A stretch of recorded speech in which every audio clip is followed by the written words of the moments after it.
किस किस नाम से पुकारते हैं, किस किस नाम से संबोधित करते हैं। संसार यहाँ से क्या संबोधन किया गया है, उस तरफ विशेष ध्यान देना चाहिए।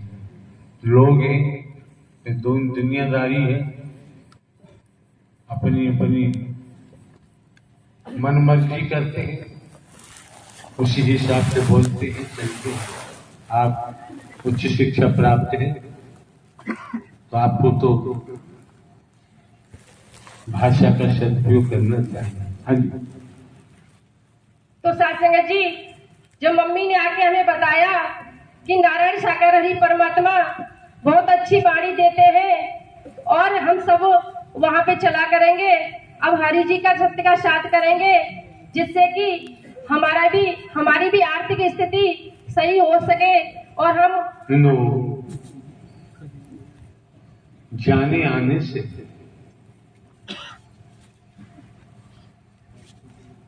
मंदिर जाते हैं, तमाम नारियल लेके जाते हैं, पंच मिठाइयां लेके जाते हैं, फूल पत्ती लेके जाते हैं, धूप अगरबत्ती लेके जाते हैं।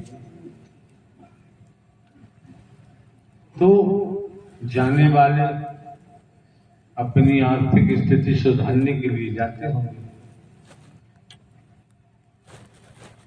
और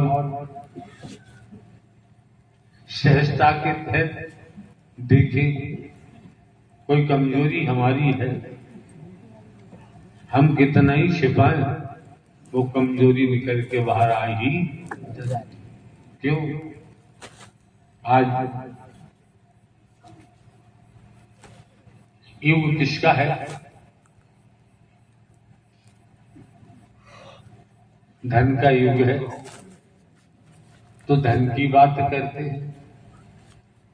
मानव मंगल मिलन सद्भावना समागम में धन कहां से आता है? ये व्यवस्थाएं क्षेत्र के महापुरुष अपना तन मन धन खर्च करते हैं, कमेटी बनाकर, समिति बनाकर, तभी व्यवस्थाएं होती हैं।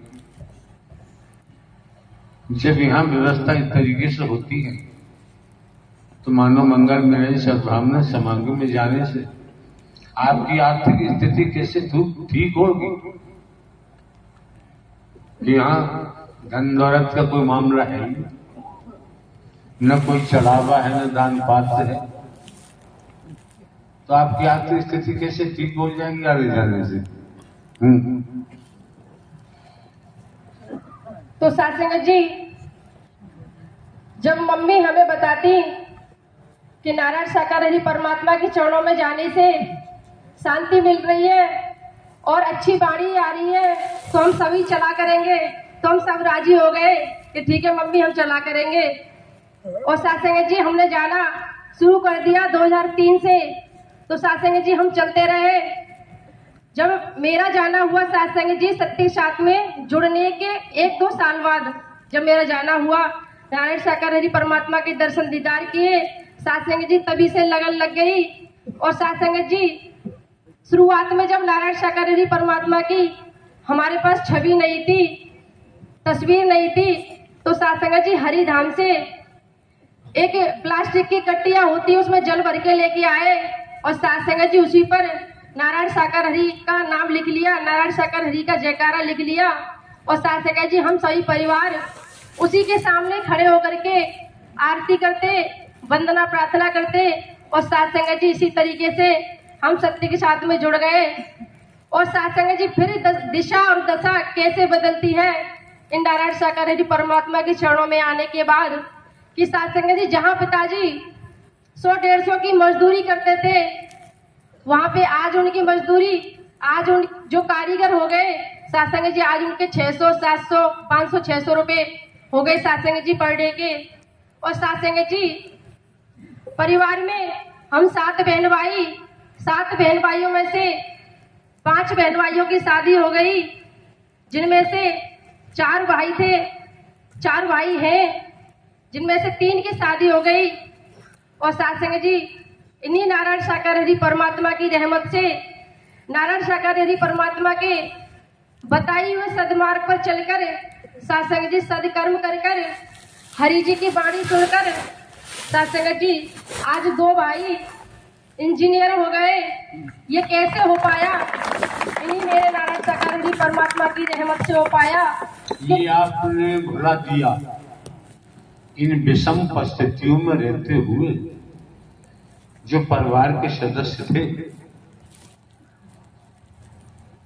100-150 रुपए की पिताजी की मेहनत और सब बच्चों ने शिक्षा ग्रहण की, शिक्षित हुए, ये बात और बतानी चाहिए। सासंग जी सभी बहन भाई बीए, एमए, बीएड परिवार में है। सासंग जी ये कैसे संभव हो पाया? इन्हीं मेरे नारायण साकार परमात्मा की रहमत से हो पाया। सासंग जी एक भाई सिविल इंजीनियर है शाहजहांपुर में, और सासंग जी एक भाई कंपनी के एयर कंडीशनर कंपनी के मैनेजर बन गए हैं अभी। सासंग जी वो राजस्थान में पोस्टेड है। तो सासंग जी ये कैसे हो पाया? मेरे नारायण साकार परमात्मा की रहमत से। क्योंकि सासंग जी ये मेरे नारायण साकार परमात्मा ही है जो असंभव को संभव कर देते हैं।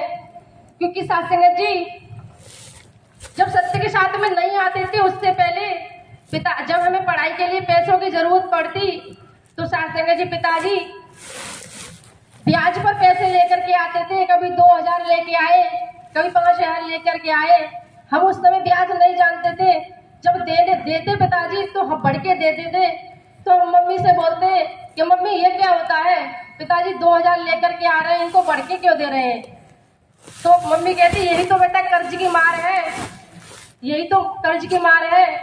ऐसा जीवन जी रहे हैं, एक ना एक दिन ये जीवन बदलेगा, समय बदलेगा। क्योंकि सासंग जब हमारे नारायण साकार परमात्मा आए तो सासंग जी वो जीवन बदल गया। और सासंग जी आज अब जितना भी होता है, जैसा भी होता है सासंग जी 5, 50, 25, 2, 4 सासंग जी दे ही देते हैं। अब लेने की जरूरत नहीं पड़ती। और सासंग जी बैंकों खेतों पे लोन लेना यानी कि कर्ज चलता रहता था उस समय। आज सासंग जी न तो खेत पे लोन लेने की जरूरत पड़ती है, न किसी से मांगने की जरूरत पड़ती है। सासंग जी जो एक कमरा था वो आज 5-6 कमरों में बदल गया, 2 मंजिल मकान बन गया। और सासंग जी पशु बांधने के लिए जगह नहीं थी। सासंग जी इन्हीं नारायण साकार परमात्मा की रहमत से जो बगल में पोखर थी, जो भूरा पड़ता था वो भी खरीद लिया सासंग जी। और सामने एक खेत था सासंग जी, वो मेरे चाचा ताऊ